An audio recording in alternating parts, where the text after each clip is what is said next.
between his own race cars. So what did he do? He implemented a specialized team, completely dedicated to restrictor plate racing. Less than a dozen people. Oh, and we've got trouble on the track, and it's Kyle Busch upside down.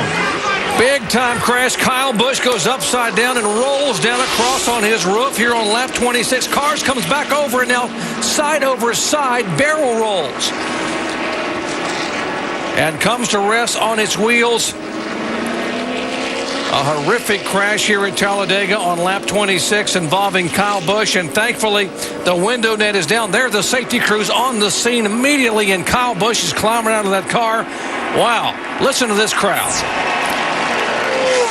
Well, that's a true testament to the safety of these race cars. See him just jump out of that car like that. That was what would look like a very violent wreck, but man, he just jumped right out of there.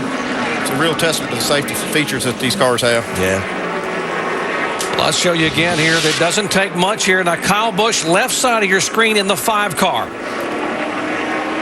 Now, he moved to the outside to go around Casey Mears. It looked like Tony was going to go out there to help him, and it could have possibly been a little bit of contact. Yeah, it doesn't always have to be, because you can get yourself out there, and all of a sudden the air's changing, and just a horrific wreck. But once again, Kyle Busch gets out and walks away. We sure did a lot of damage. It looked to me like right here, as we watch this, it looked like that maybe they all started stacking up. It's hard to say that, you know, Tony Stewart wasn't getting some help from behind, or maybe even further back than right behind him. Like they're all just kind of stacking up. Yeah.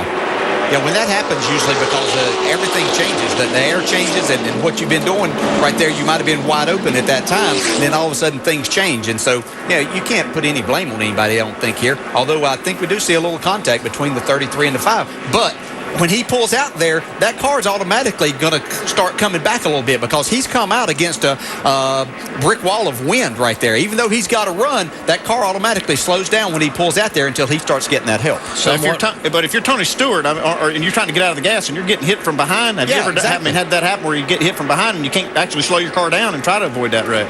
Somewhat reminiscent of the Brian Vickers, Jimmy Johnson contact in the Cup race last fall. Inconsequential, wasn't intended to happen. One car makes a move, another one just gets a slight tap, and off they go. On board here with David Rudiman. Go 3 wide.